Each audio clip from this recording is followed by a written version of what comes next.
Good morning, everyone. My name is Arpan Banerjee. I'm a doctoral fellow at the Department of East Asian Studies, University of Delhi, and academic counselor at IGNO. I've been teaching you the paper BPSC 133 Administrative System at the union level, and I welcome you all to my learning session. So let us now continue from where we left in the last lecture of this paper, that is BPSC 133 Administrative System at the Union level.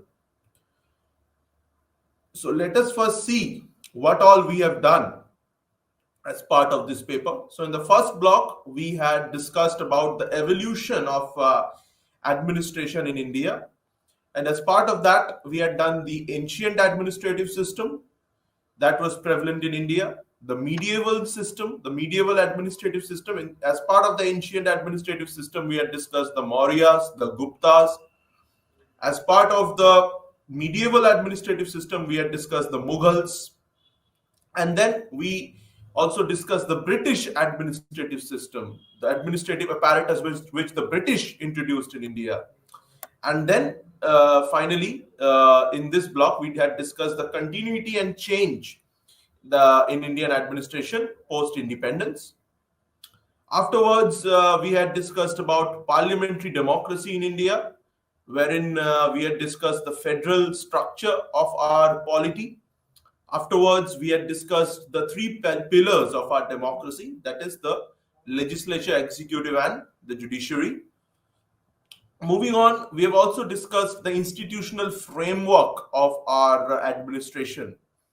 As part of that, we had discussed about the cabinet secretariat and the central secretariat, as well as the all India and the central services and the administrative tribunals. We have discussed all these things in detail. And afterwards, we had also discussed the commissions that are there in our country. So we had discussed about the Niti Aayog, we have discussed about the UPSC, the Election Commission, the Finance Commission, the Central Vigilance Commission, and finally the Administrative Reforms Commission. So all these things we have discussed so far in this paper, and today we are going to continue from where we left off in the last class. That is, we're going to discuss the concept and role of civil society, and afterwards we'll move on to the sixth block and we'll finish the syllabus in today's class. So I had discussed in the last class, I had begun about what is the civil society, and I had discussed that the idea of the modern civil society, it emerged in the Scottish and continental Enlightenment era in the Europe in late 18th century. And civil society, it was considered as being parallel but distinct from the state. And this theory that the civil society is parallel but distinct from the state was given by political theorists such as Thomas Paine and George Hegel. So according to these thinkers, civil society was a domain where association of citizens that takes place, and this association, it takes place in accordance with their interests, desires, and wishes of the citizens. So the reflections of this changed school of thought, it can be seen in the changed economic realities that were there in Europe at that time. We are talking about the late 18th century. So what were those changed economic realities? They included the rise of the bourgeois class, private property, as well as market competition, or what we call laissez-faire economy, free market laissez-faire economy. So a concept that was introduced by Adam Smith in his seminal work, The Wealth of Nations. So in this changed political and economic setup, in this changed political and economic situation in late 18th century Europe, where monarchy was also on the decline and some form of constitutional monarchy was emerging, and democracy was taking roots, the modern democracy as we know it. So in this context, we can see that this idea of civil society being parallel but distinct to from the state, that started emerging. And these changed economic realities were the rise of the bourgeois class, the rise of private property, and free market competition, or the laissez-faire economy, as Adam Smith has described in his work, The Wealth of Nations. Moving on, civil society, it is defined as a space which is outside the realm of family, market, and state. And there is no single definition of civil society. Different authors have interpreted it differently. They've given different definitions. So we're going to discuss one such definition. So according to Suzanne Haber-Rudolph, civil society, it includes the idea of a non-state autonomous sphere. And it also includes empowerment of citizen and trust building associational life. So a non-state autonomous sphere where citizens are being empowered, and also some sort of a trust building is going on in this associational life. According to Suzanne Haber-Rudolph, this is what civil society means. And civil society is not subordinated by the state. It is not under the subordination of the state. Rather, it exists autonomously. Dipankar Gupta has defined civil society as not a thing, but a set of conditions within which individuals interact collectively with the state. So civil society is not a thing, but it is rather a set of conditions within which individuals interact collectively with the state. And the World Bank has also given its own definition of civil society, whereby it has referred to civil society as a wide array of non-governmental and non-profit organizations which are present in public life and which express the interests and values of their members based on the ethical, cultural, political, scientific, and religious and philanthropic conditions.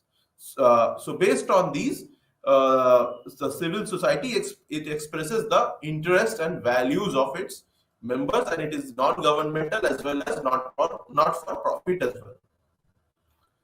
And so that is why civil society organizations, they are referred to as a wide array of organizations or community groups as well, or NGOs also. They can include labor unions as well, indigenous groups of tribals, charitable organizations, religious or what we call faith-based organizations, professional associations of, say, doctors, engineers, bureaucrats, and also foundations as well. So the European Union has also given its definition of civil society organizations, and they have also said almost the same thing, that civil society organizations are non-state, they are not for profit, they are also non-partisan as well, and they are non-violent. So this is a unique thing that they have said. And so these organizations, they pursue the shared objectives and ideals, and these objectives and ideals, they can be political, cultural, social, or economic. And another thing that the European Union has said is that the civil society organizations are membership based, they're cause based, and as well as service oriented. So they include, as we have discussed, NGOs, faith-based organizations, research institutions, nowadays organizations which are gender-based also, for organizations for women empowerment, cooperatives, right, amongst the farmers, amongst the traders. These cooperatives are very important in our constitution also. They have been given constitutional status by the 97th Amendment. Professional and business associations, media and not-for-profit organizations, trade unions, employers organizations, these are all there under the umbrella of civil society organizations. So we have already discussed that civil societies include NGOs and non-profit organizations which are community-based, and they have an organized structure, and they also have to be registered. They can also include online groups as well, like social media communities also. And they may or may not have a physical, legal, or financial structure.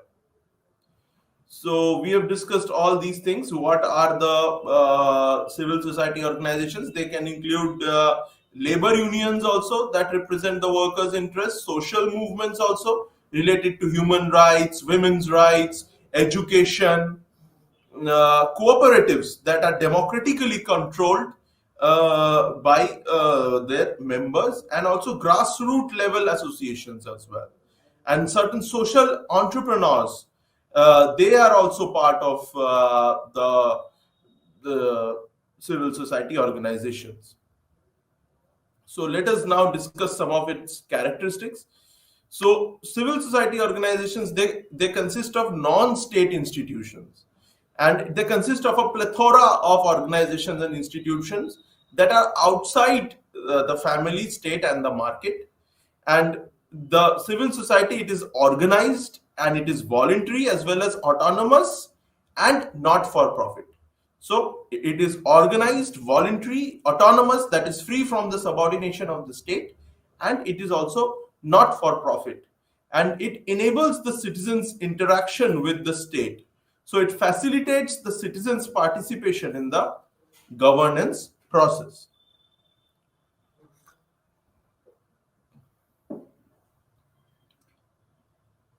So let us now see how civil society has operated in India. So India has a long tradition of civil society activities and movements that have been going on since centuries. So the roots of civil society in India, they can be traced to the Vedic times, and various religions in India like Hinduism, Sikhism, Islam, Buddhism, and Jainism, they all stress on behavior that is ultimately beneficial and to the society and mankind.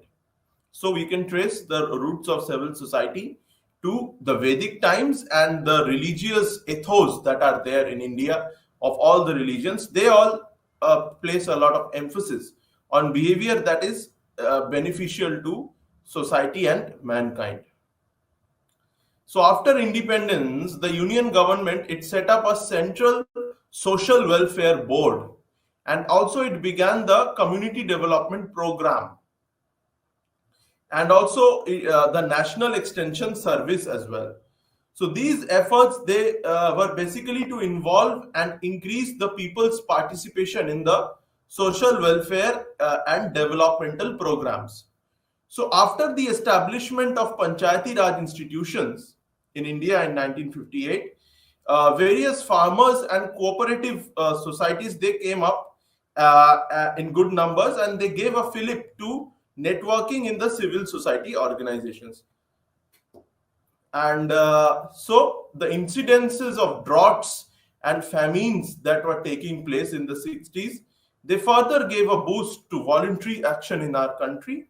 And in the 1970s and 80s, there were as a growth of civil society organizations, especially non-governmental organizations. They also grew, and they worked in areas of poverty alleviation, development and growth, access to education, and also empowering the poor citizens and protecting their civil liberties. And they were also recognized as crucial partners in developments of the state. So, and also with the liberalization, privatization, and globalization that took place in the 1990s, the role of the non-governmental organizations, they increased. And international organizations like the World Bank, the International Monetary Fund, they also started giving aid to the developing nations and showed their inclination to work with the non-state actors. And the number and significance of non-governmental organizations, they also kept increasing. And the dawn of the 21st century, it saw civil society in India undertaking a major initiative to enact the Right to Information Act in 2005. So in India, civil society organizations, they can be classified under the following types. So civil society organizations in India, they include voluntary groups that are influenced by Gandhian thought. There are also professional rural development agencies, civil society and political rights groups, There are also certain missionary organizations as well. As part of civil society in India, we have students, workers, and women's movements as well, human rights movements as well, and which are also associated with certain political parties also. And there are independent movements of the Dalits, the Adivasis, the women, and as well as the environmentalists. For example, the Narmada Bachao Andolan. Also, there are certain religious movements also, which can be considered as part of the civil society. So now let us discuss some of the roles that the civil society plays. So the first important role that a civil society plays is related to policy advocacy. So civil society organizations, they are engaged in policy dialogues with the government in various areas like poverty alleviation, empowering the disadvantaged sections of the society. Also, they also play a protection role as well. So Association for Protection of Democratic Rights, that helps provide legal aid to those who have no access to courts of law. So they are also in a way helping to implement the Article 39A of the Constitution of India, which was inserted by the 42nd Amendment, which talks about free legal aid. Also, the promotion of transparency. Civil society organizations play an important role in promoting transparency. Civil society organizations, they've enabled the enactment of the RTI Act in 2005, as well as the Lokpal and Lokayukt Act in 2013. Also, they play an important role in the mobilization of citizens and resources. And these organizations, they involve communities in development works by engaging them in planning and designing the same. And also, they play a very important role as active partners in development. So let us now discuss some of the issues that are faced by civil society. So civil society organizations, they lack adequate financial resources. Also, there is an inadequate professional and trained staff. So these organizations, they do not have adequate number of professional and trained staffs. And also there are certain accountability issues also. So they lack adequate financial resources. There is an inadequacy of professional and trained staff, and there are certain accountability issues also. So we have discussed the civil society organization, the various roles that it plays, and also the various issues that it is facing in India. Now let us move on to the next block, that is regulatory commissions. As part of that, we'll discuss three regulatory commissions. That is the Telecom Regulatory Authority of India, or the TRAI. Then we'll discuss the Pension Fund Regulatory and Development Authority. And finally, the final unit of this paper will be regarding Food Safety and Standards Authority of India, or FSSAI. So now let us begin with the Telecom Regulatory Authority of India, that is the TRAI. So with the new economic policy in 1991 making inroads, the National Telecom Policy 1994 was formulated.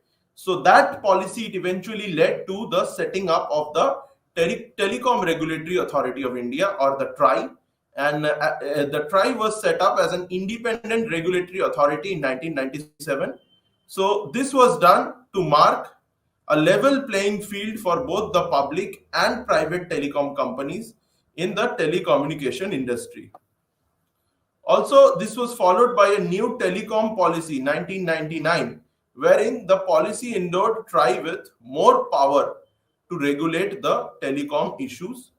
And the concept of revenue sharing was also introduced to avoid a fixed license fees. So the license Raj was done away with, and revenue sharing was introduced. And also national and international long distance schemes were also introduced for the TRAI. And the formation of the BSNL, Bharat Sanchar Nigam Limited, it also took place with internet getting introduced to the Indian market. So all these took place in the LPG era, the post-liberalization, privatization, globalization era. Now let us discuss some of the functions of the TRAI. So the TRAI, it lays down the terms and conditions that are required to be a service provider and ensures the compliance of these conditions by the providers. It lays down standards of quality and ensures its incorporation by the service providers in order to protect the interest of the customer. So protecting the interest of the customers and laying down standards of quality is another important role of the TRAI. Also, there is revocation of license for non-compliance of its terms and conditions. Further, the TRAI, it also looks into technology such as technology with efficient management of the spectrum that is being used by the service providers in order to facilitate growth in the telecom sector. Also, the TRAI, it inspects and conducts trial of equipments in order to ensure competition and efficiency in the telecom sector.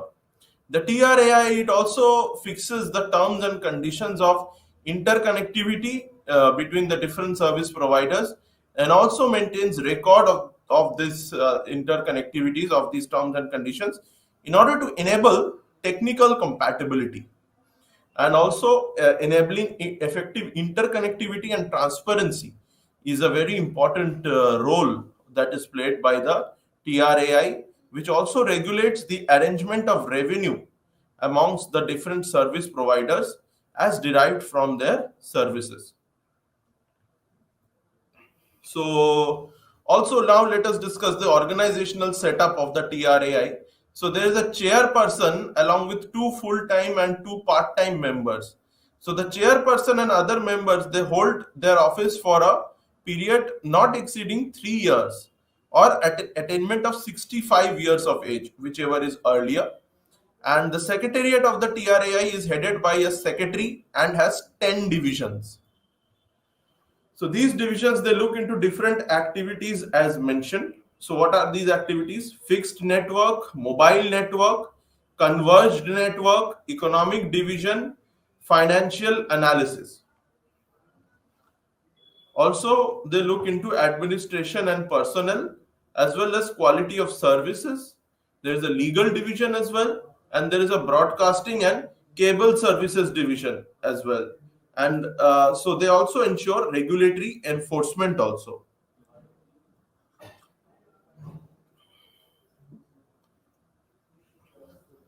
So now let us discuss the quality of service that is provided by the TRAI. So section 11B clause V of the TRAI's policy, it stipulates that certain quality standards have to be adhered to by the service providers to ensure the quality of services. So for this, the TRAI, it conducts periodical surveillance also of the services offered to the customers by the providers in order to ensure that the services are in public interest. So protecting public interest is very important. That is why they give a lot of emphasis on quality of service. And also the standards are specified in the regulation and performance report of each operator and is monitored on the basis of compliance to these standards on a quarterly basis. Also, regarding consumer protection, the TRAI has taken a number of initiatives towards the protection of consumers from private players' machinations. It has drafted a charter in consultation with the NGOs and advocacy groups to facilitate provision of telecom services with transparency and efficiency. So,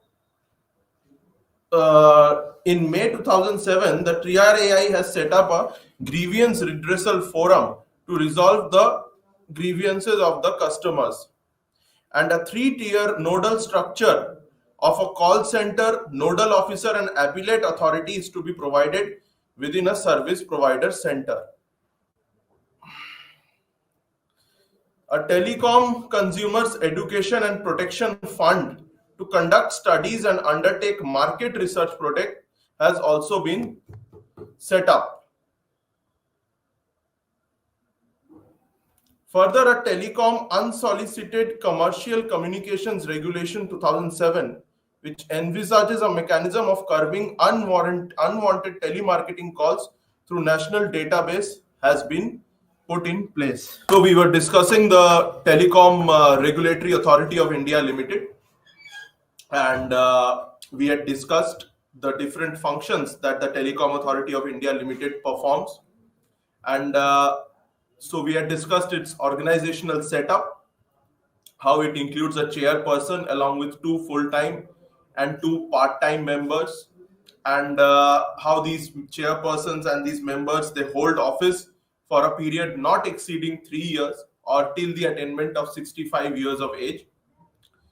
So, and the TRAI, it also has its own secretariat and is headed by a secretary, and it has 10 divisions in total. So it was formed in the post liberalization, privatization, and globalization era, and it lays down the standards of quality and also ensures the incorporation of these standards by the service providers. So, in case the service providers do not follow these standards that are laid down by the TRAI can revoke the license of the service providers as well. So that is why the TRAI, it also keeps a watch on the technology that these service providers are using to facilitate the growth of the telecom sector as well. So that is also a very important work of the TRAI, and it also fixes the terms and conditions of interconnectivity between the different service providers, and also maintains record of the same to enable technical compatibility, effective interconnectivity, and transparency. The TRAI, it also regulates the arrangement of revenue amongst the different service providers as derived from their services, and it also conducts regular inspection and trial of equipments in order to ensure competition and efficiency in the sector. So we had also discussed the organizational setup of the TRAI, that there is a chairperson, there are two full-time and two part-time members, and the chairperson and the other members, they hold office for a period not exceeding 3 years or until the age of 65. And it has its own secretariat also, that is headed by the secretary, which has 10 divisions. Now, these 10 divisions, they look into different activities. What are those activities? The first one is fixed network. The second is mobile network. The third one is converged network. There is an economic division of the TRAI as well. And it also does financial analysis also. There's a division for administration and personnel. It has its own legal division also.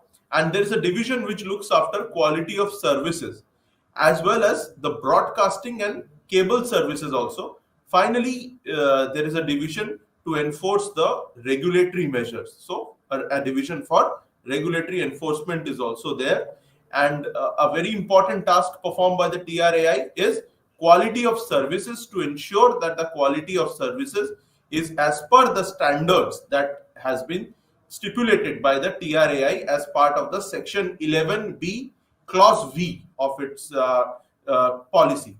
So also the TRAI, it conducts periodical surveillance of the service providers to see the quality of services and whether the service providers are working in public interest or not. And these standards or quality of services, they are specified in the regulation and performance report of each operator. And the performance of each operator is also monitored on the basis of their compliance to these standards on a quarterly basis. The TRAI, it also works in the area of consumer protection also, and it has taken many initiatives to ensure the protection of consumer rights from private player machinations. So it has drafted its own charter also in consultation with various NGOs and advocacy groups to facilitate provision of telecom services with transparency and efficiency. So this can be called a sort of a citizens charter that the TRAI has drafted in consultation with various NGOs and advocacy groups to facilitate provision of telecom services with transparency and efficiency. In May 2007, the TRAI, it set up a grievance redressal forum also to resolve the grievances of the customers, and a 3-tier nodal structure also was created by the TRAI, including a call center, a nodal officer, and an appellate authority, so which is to be provided within a service provider center.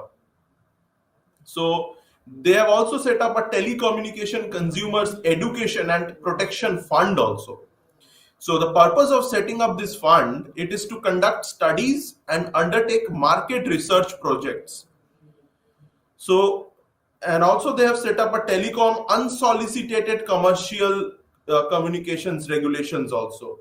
So the purpose of setting up this regulation is that it envisages a mechanism that curbs the unwanted telemarketing calls. So the in order to protect the rights of the consumers, in order to protect the consumers from unwanted telemarketing calls, they have set up a different cell, a different regulation they have stipulated, which is the Telecom Unsolicited Commercial Communications Regulation, in order to protect the consumers from unwanted telemarketing calls. And for that, they have created a national database as well, the Telecom Regulatory Authority of India, which we are discussing, that is the TRAI. They have also worked in the field of tariff regulation as well. And one of the most important functions of the TRAI is to mandate the tariff regulations of telecommunication services in order to provide affordable and effective services to the consumers. And also they have planned their tariff policy in such a way that enables the consumers to reap the maximum benefits from substantially declining tariffs. And the TRAI also makes it mandatory for service providers to report their respective tariff plans in this regard. So the service providers registered with the TRAI, they have to report their respective tariff plans to the TRAI on a periodical basis. That is compulsory. If they do not do that, their registration will be cancelled. And they have also a policy for the universal service obligation also, which is a part of the new telecom policy of 1999. So, which is regarding universalization of telecom services for all. And those operators which do not adhere to this universal service obligation, they can be penalized also. And the TRAI, through the imposition of a universal services on the operators, they also get a percentage of the revenue that is earned by the operators as well. So the license Raj system has been done away with. In place of that, the revenue sharing arrangement has been introduced. So this was the TRAI that we have discussed. Now the next commission that we are going to discuss, that is the next authority, regulatory authority that we are going to discuss, is the Pension Fund Regulatory and Development Authority, which was set up in the year 1999 and as part of a project that is OSIS, or Old Age Social and Income Securities, making provisions for senior citizens of the society, keeping in mind their needs. And the recommendations of the OSIS, or the Old Age Social and Income Securities, it initiated a new scheme of pension for the central and state government employees. So on its recommendation, on the recommendation of the OSIS, an interim pension regulatory fund authority of India was also set up. And that fund was set up to promote, develop and regulate the pension sector in India. So this interim pension regulatory fund authority of India, it was set up in August 23, 2003. And as part of that, the National Pension Scheme was started in 2004. So it is subscribed by employees of Government of India, the state governments, as well as the employees of private institutions and organizations, as well as unorganized sectors. The authority was to regulate the new pension scheme. So this authority that was created, the Interim Pension Regulatory Fund Authority, on recommendation of the OSIS, it was created to regulate the new pension scheme. And also later on, a Pension Fund Regulatory and Development Authority of India was also created through the PFRDA Act that was passed in 2013, and that replaced the Interim Pension Regulatory Fund Authority. and it was notified in 2014. So we are going to discuss the PFRDA here. So the PFRDA, it's a regulating body for the new pension scheme that is constituted under this act. And the authority, it has a chairperson and not more than 5 members. And out of these 5 members, 3 members are full-time members, and they are appointed by the central government. So let us now discuss some of the functions. So the PFRDA, it is vested with the powers of a civil court under the Civil Procedure Code, or the CPC. And these are some of the functions that the PFRDA performs. So it has to regulate, promote, and ensure orderly growth of the national pension scheme, and as well as protect the interest of the subscribers. So regulating, promoting, and ensuring orderly growth of the national pension scheme and protecting the interest of the subscriber is a very important function performed by the PFRDA. Also, establishing a mechanism of grievance redressal for the subscriber is also a very important function that the PFRDA performs. And it also promotes the growth of professional organizations that are connected with pension schemes. So it performs all its functions related to pension schemes, how they can be promoted, how professional organizations that are connected with pension schemes, they can be promoted, how a grievance redressal mechanism can be established, how the pension scheme has to be regulated. All these things are done by the PFRDA. And also, because it has the powers of a civil court, it can also adjudicate disputes between intermediaries as well as subscribers. And also, it instructs the intermediaries to undertake documentation that may help conduct of future research studies and projects. Also, another function of the PFRDA is to undertake steps to educate the subscribers and the general public on issues that are relating to pension, retirement savings, and other issues. It also levies fees or charges as per the provisions of the PFRDA Act, and it also sets standards and performance benchmarks also. Another function of the PFRDA is to review the audit reports that are relating to inquiries and investigations of the intermediaries as well as other organizations. So reviewing the audit report is also a very important function of the PFRDA. Now we are going to discuss, we have already discussed the role of civil society organizations in administration in India. We have discussed the role of the Telecom Regulatory Authority of India as well as the Pension Fund Regulatory and Development Authority of India. So we have discussed 2 regulatory bodies.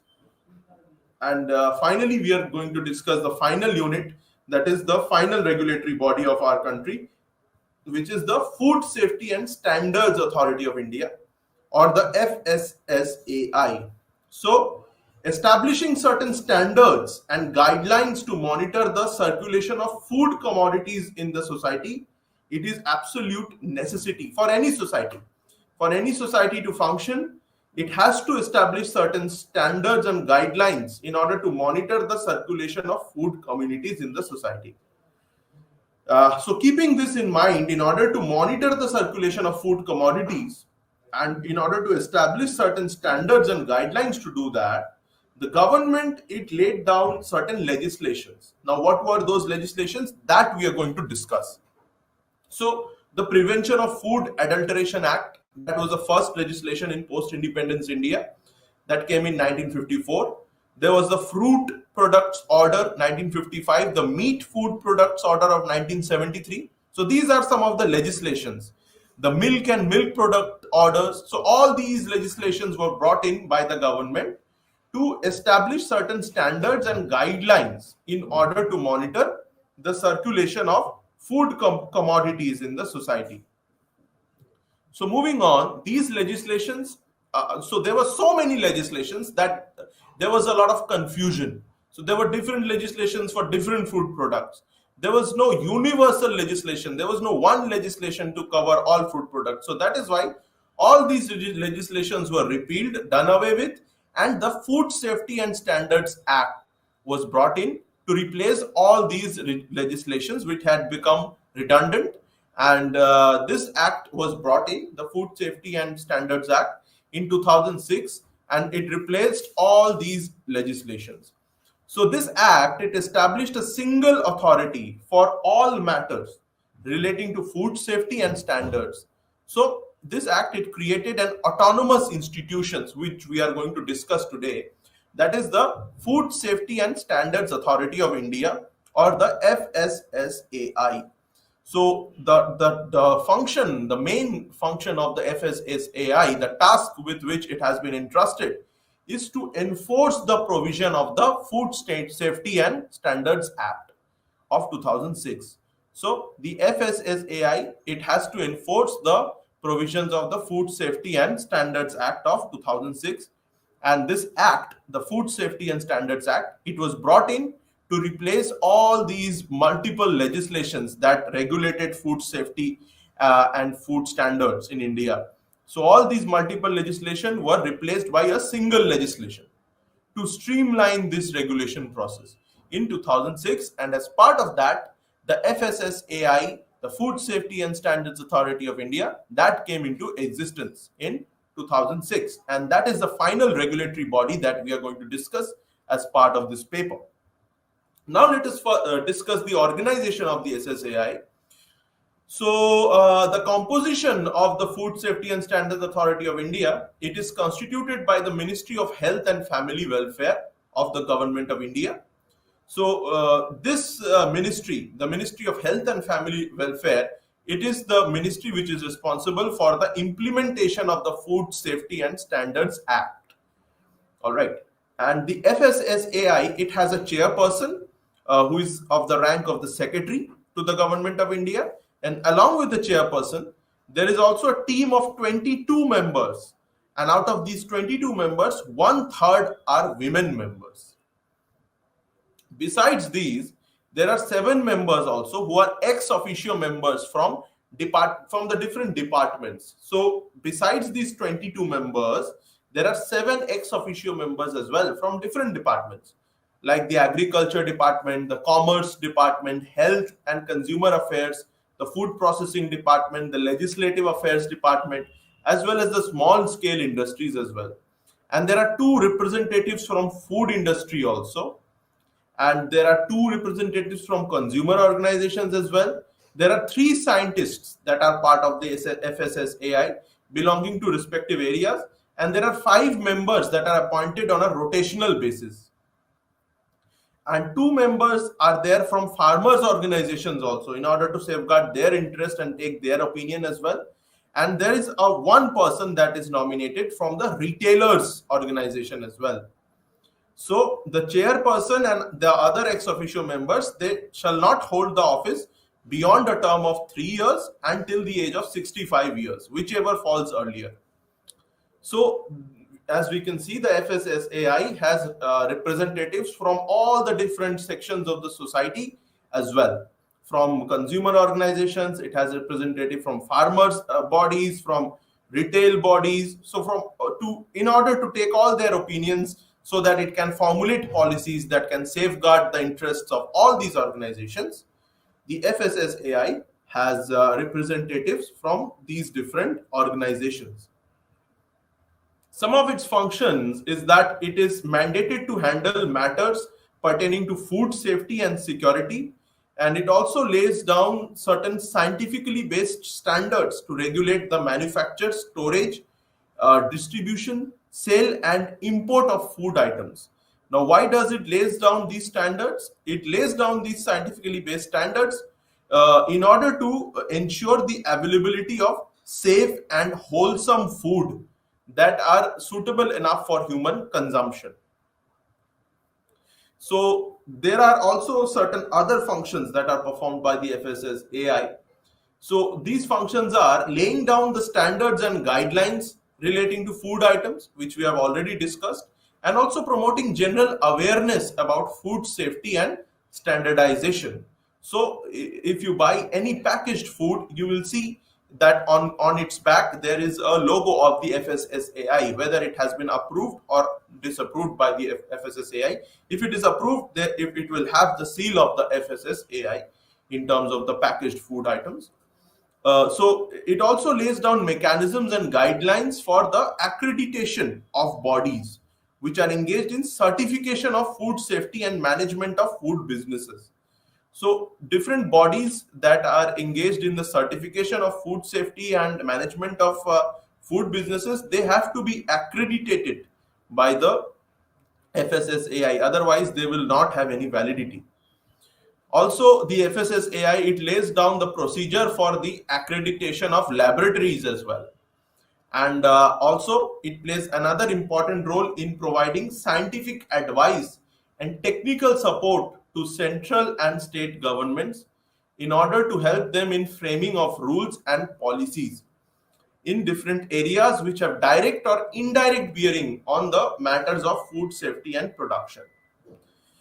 Finally, another important function that the FSSAI performs is collecting and collating the data with reference to food consumption. So with reference to food consumption, the FSSAI, it collects data from different organizations, from different bodies, and also it also collects data related to the incidence of communicable risk as well as biological risk that may be prevalent in certain food products. So based on that, it also prohibits the consumption and sale or trade of certain food products. And also it collects data related to contaminants in cooked foods. For example, it collected data regarding the presence of monosodium glutamate in certain noodle products, and it prohibited that product, that is the product called the Maggie by the Nestle.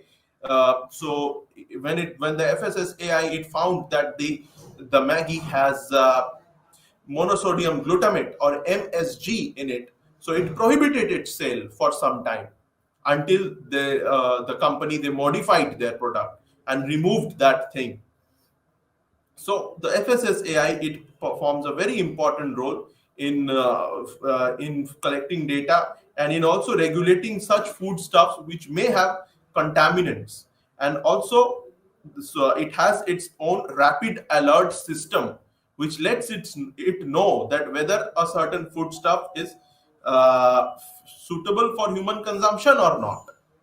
So it plays a very important role in this regard. And it also creates an information network across the country to enable the local level institutions like the panchayats and the public to receive rapid, reliable, and objective information relating to food. So it is also connected to the grassroots organizations as well. As we have discussed, that it has members from the farmers organizations, from the retail organizations. So it is connected to the grassroots level institutions like panchayats in order to let the people know, let the people receive rapid, reliable, and objective information relating to food. Also, the FSSAI, it provides capacity building programs also for the people who are working in the food sector and also to the new entrants in the food business as well. Now we will discuss some of the problem areas of the FSSAI. So some of the problem areas that the FSSAI, some of the problems it faces are that there is a lack of clear demarcation in the roles of government, regulatory authority, and the judiciary. So there is a lot of overlapping. There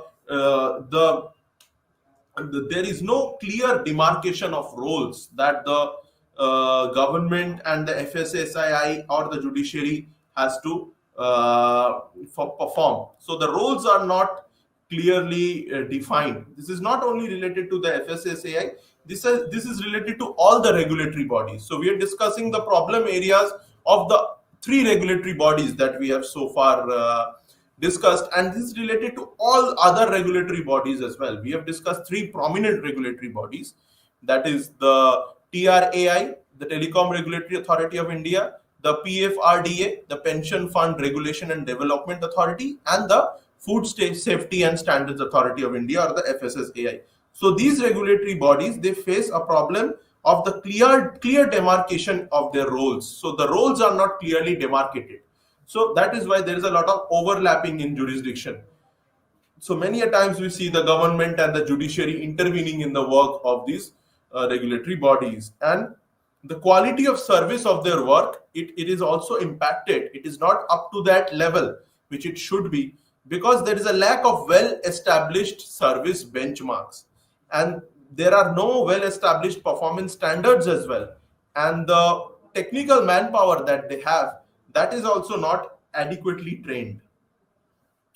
Also, consumer participation in the planning and decision making process is not there. So the planning and decision making processes does not include the consumer participation. Consumer participation is only at the later level, at the implementation level. It is not there in the planning and decision making process. That is done by mostly bureaucrats. And also there is a generalist approach that is there by these organizations that prevails, because there is an absence of specialist approach in personal matters.